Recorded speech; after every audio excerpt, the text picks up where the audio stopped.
We've got multiple devices here.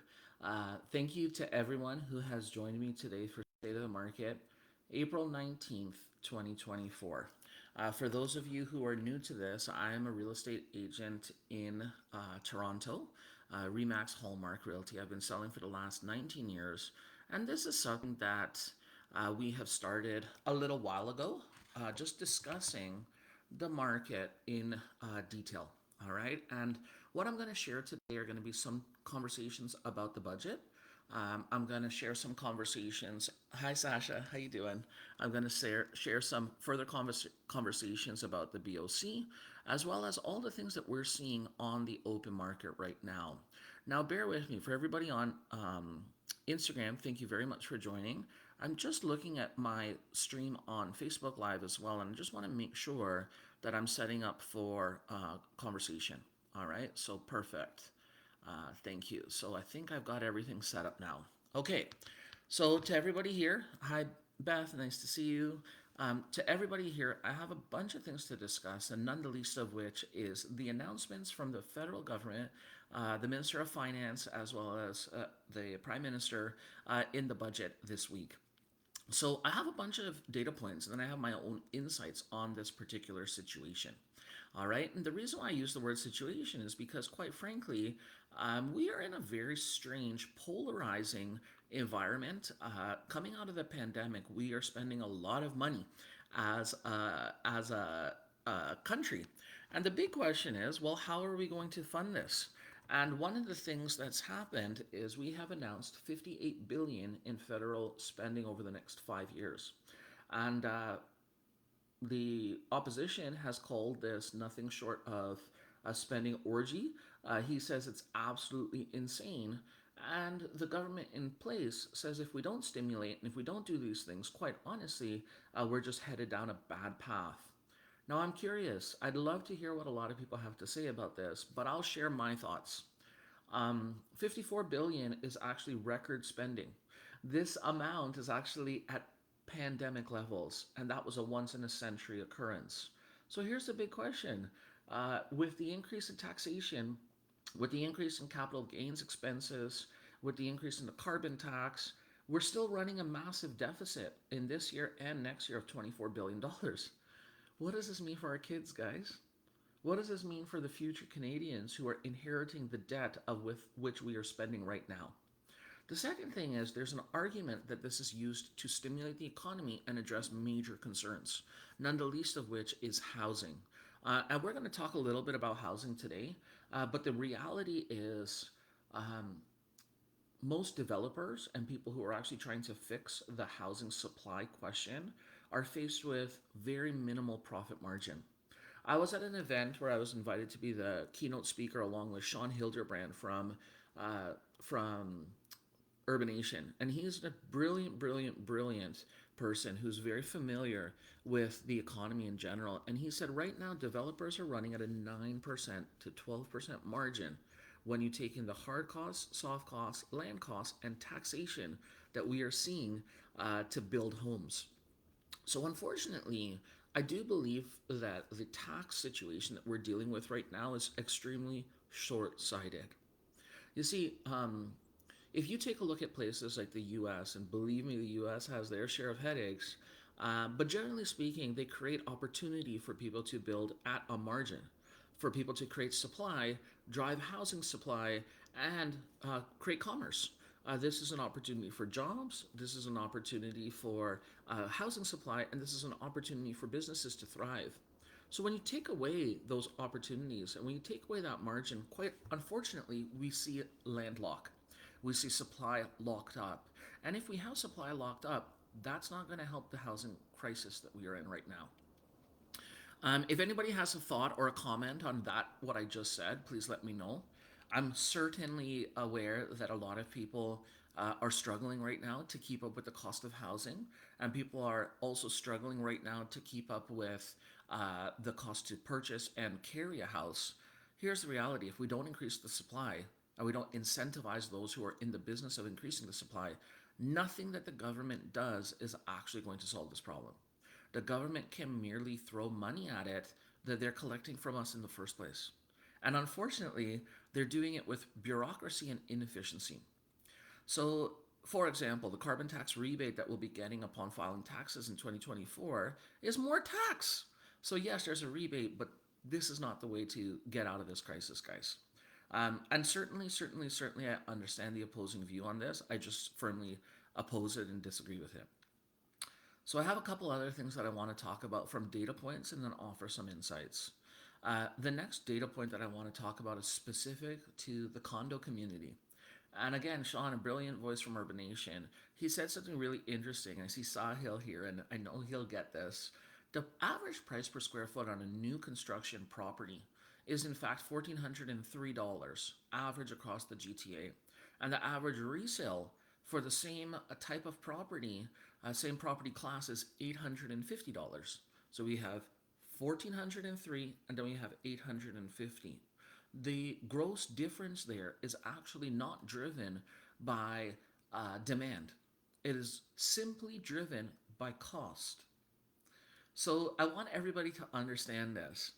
If builders have to build at $1,500 and $1,600 to create any type of margin, what happens if that margin isn't there and the demand isn't there? Well, the unfortunate reality is they just simply won't deliver homes. All right, and I want everybody to understand that this is not merely a demand side of the equation. This is a supply challenge. And when you add up increased interest rates, when you add up increased carrying costs, when you add up material costs that's gone through the roof and trade costs that's gone through the roof, and then create tax bracket and tax expenses that are prohibitive to increasing the supply, it doesn't mean that this is being passed on to the end buyer or the homeowner. It just means that there just won't be supply. All right. In 2024, we have had 11,200 new home starts. And by the way, the goal for new housing starts is 70,000. So 70,000 is what we need, and we're going to deliver 11,000. So unfortunately, guys, the bad news here, or good news, depending on which side of the equation you look at it from, is that prices will sustain because supply will simply not meet demand. And price increase will continue because supply will not meet demand. Now, I haven't even talked about the other part of the demand side of this equation, which is immigration and emigration, right? So you have to keep in mind that you have people moving to Toronto, for example, after graduating with their MBA from Sudbury or Guelph. Toronto's a commerce center. And you know what? As that supply happens of new people migrating to our city, there's also new people migrating to the shores of Canada. And for what it's worth, I am a child of immigrants. I believe in the immigration solution to help create a thriving, prosperous, successful country. But not when we can't meet this housing supply, the infrastructure requirements, we don't have roads, we don't have hospital beds, and unfortunately, we just don't have houses. So here's the big question, all right? Here's the multi-billion-dollar question. What is the solution? Now, most people will look at this and argue that there's one of two solutions. The first thought, and this is the finance minister's thought, this is Prime Minister Trudeau's thought, is that we need to increase spending. If anybody wants to chime in on what that looks like in their reflection, please let me know. But the thought of increasing spending to create more opportunity, unfortunately, comes at an inefficient and ineffective cost. All right, and I want everybody to understand that. If you increase spending, who's spending? The government? Well, the taxpayers are actually spending. And the burden of tax on our community is one of the highest in the world, from what I know. Now, again, I don't know the answer. I'm just saying that this is one option. The other option, and this you might hear more from someone like our premier, is, well, you know what, let's get out of the way of people so that they can build more roads, build more houses, build more transit, build more, etc., etc., etc. I'm curious. I don't know what the answer is, but over time I am learning that the inefficiency of government produces extreme disadvantage, not just for the rich getting rich, but just generally speaking for people. So I have two more things that I want to talk about. So far we've talked about the budget and what we've released in terms of spending. We've talked about housing supply and the fact that housing supply unfortunately cannot meet demand. In our best situation, we delivered 40,000 homes, 45,000. So if we can only deliver 45,000, there's 70,000 needed every year. Sustained growth on price is inevitable.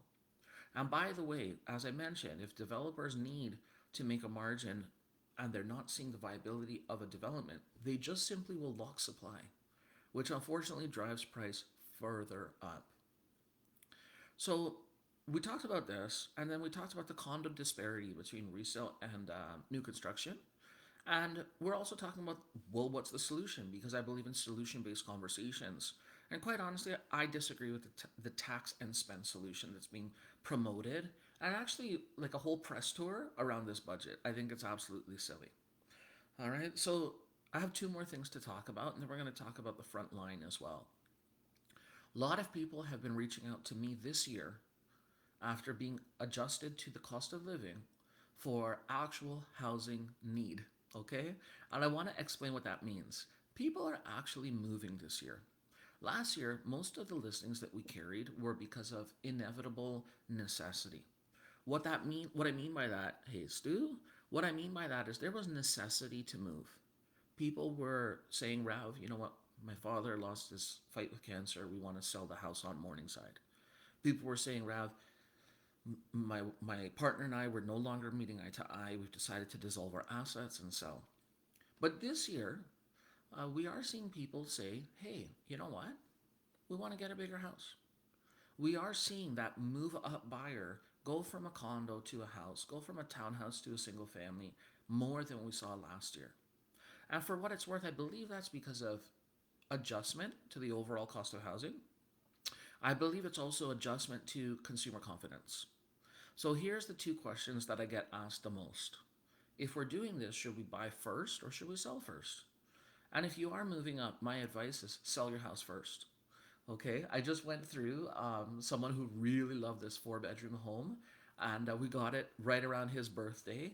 And he's moving in July, but the entire time with which we had to list and sell his home and his wife's home was very stressful.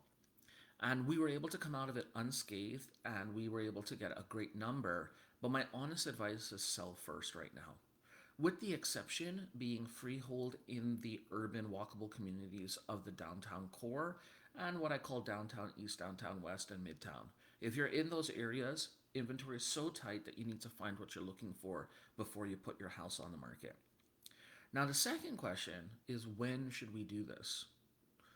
Okay, there's no crystal ball, there's no extremely certain answer to this, but we do find that in Q2, which is now, a lot of people actually engage in moving. This is moves in conjunction with the September start of the school year.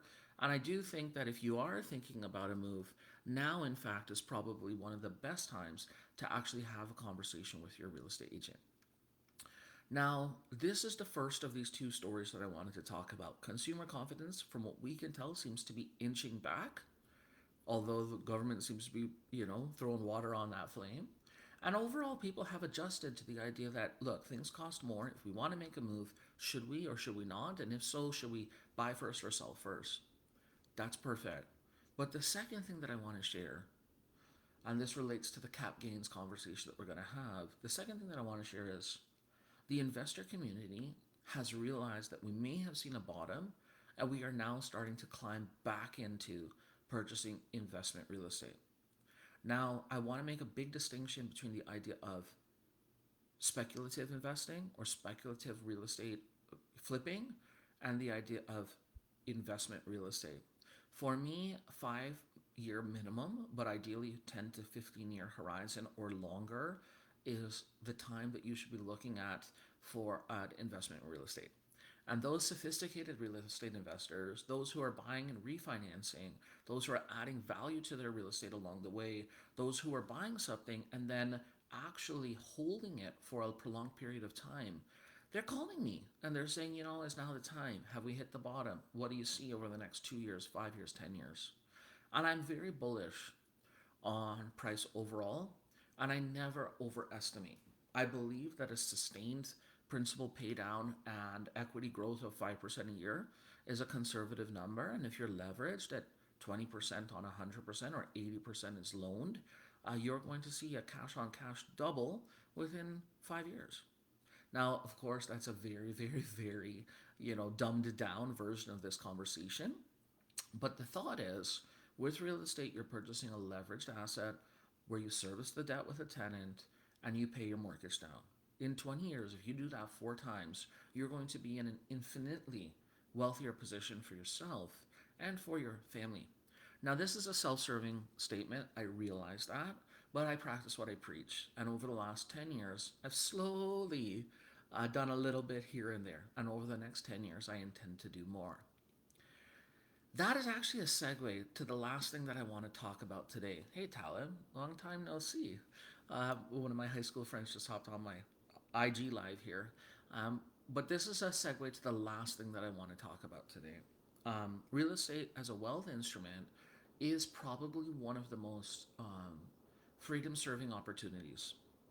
And I do believe that if you are in your 40s or 30s and you got young kids, the affordability for those kids to purchase a home in 2040 in the GTA or 2050 in the GTA, the affordability will be significantly less.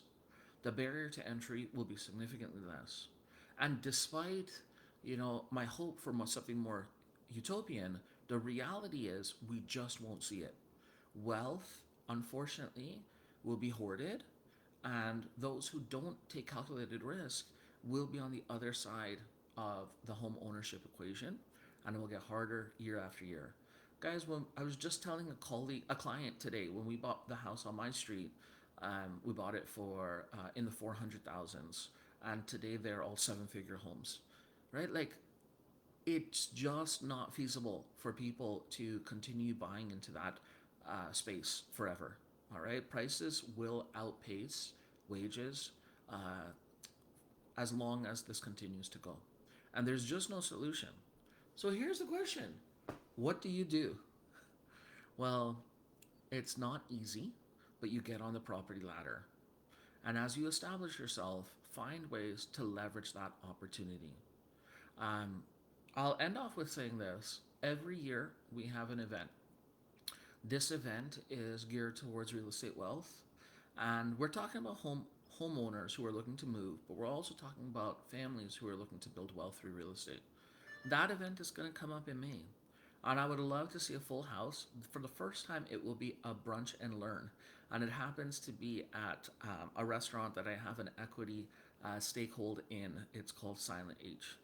And you know what? If you do want to attend this event, please send me a DM. I'd love to have a full house, and I'd love to have a collaborative conversation about real estate in general and how perhaps there's an opportunity to take advantage of the relatively conservative, relatively less volatile, generally speaking, good real estate market that we have in the GTA.